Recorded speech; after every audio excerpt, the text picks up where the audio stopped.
আমরা জাতীয় নাগরিক পার্টি এনসিপির তরফে জুলাই সনদের একটি আইনি ভিত্তির কথা আমরা বলেছিলাম এবং তার ভিত্তিতে সামনে নির্বাচন যেন অনুষ্ঠিত হয় সে দাবি আমরা উপস্থাপন করেছিলাম।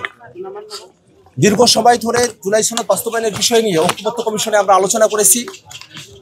জুলাই সনদ বাস্তবায়নের জন্য একটি আদেশ, গণভোট এবং সামনের নির্বাচিত প্রতিনিধিদের কনস্টিটিউয়েন্ট পাওয়ার ডেলিগেট করার মধ্য দিয়ে আমরা জুলাই সনদের সাংবিধানিক বিষয়গুলোকে টেকসইভাবে আমরা অন্তর্ভুক্ত করার একটা রোড ম্যাপ আমরা পেয়েছি।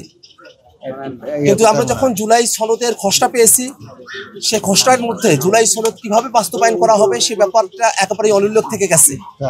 একই সাথে জুলাই সনদে নোট অফ ডিসেন্টের মতো অনেকগুলো ইস্যু রয়েছে। সেই নোট অফ ডিসেন্টগুলোকে কিভাবে সংজ্ঞায়িত করা হবে, নোট অফ ডিসেন্টের পরিণতি কি হবে, নোট অফ ডিসেন্টগুলোকে কিভাবে বাস্তবায়ন করা হবে সে ব্যাপারটা এখনো পর্যন্ত খোলাসা করা হয় নাই।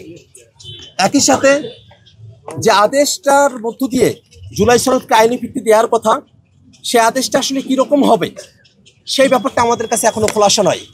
আমরা জাতীয় নাগরিক পার্টি এনসিপির তরফ থেকে দাবি জানিয়েছি, প্রস্তাব রেখেছি যেন সে আদেশটাকে জুলাই সনদ বাস্তবায়ন আদেশ বা সংবিধান সংস্কার আদেশ এমন কোনো নামে সে আদেশটাকে জারি করা হয় এবং সে আদেশ সেটা যেন জনগণের সার্বভৌম অভিপ্রায় যেটা প্রকাশিত হয়েছিল অভ্যুত্থানের মধ্য দিয়ে সেখান থেকে উৎসারিত হয়ে head of the government professor doctor Mohammad Yunus তার জারিকৃত আদেশ হয়, সে ব্যাপারটা আমরা প্রস্তাব আকারে এখানে উপস্থাপন করেছি।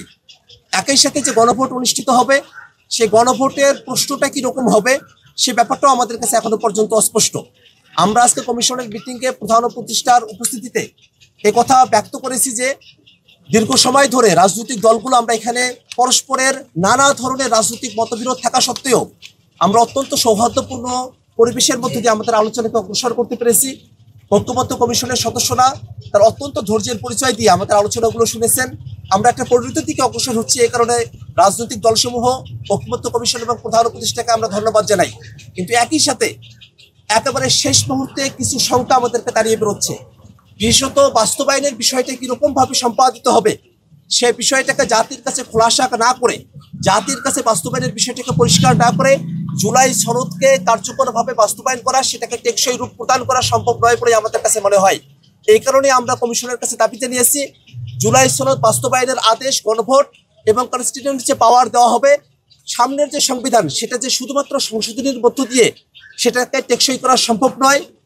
এই যে জুলাই ঘোষণাপত্রের মধ্যে সংস্কারকৃত সংবিধানের ধারণার কথা বলা হয়েছে, কিভাবে সংবিধানের মৌলিক পরিবর্তনগুলোকে সংস্কারকৃত সংবিধানের মধ্যে অন্তর্ভুক্ত করা যাবে সেই বিষয়গুলোকে জাতির কাছে খোলাসা করেই এই জুলাই সনদ স্বাক্ষরের মতো বিষয়টাতে অগ্রসর হওয়া দরকার বলেই আমরা মনে করি।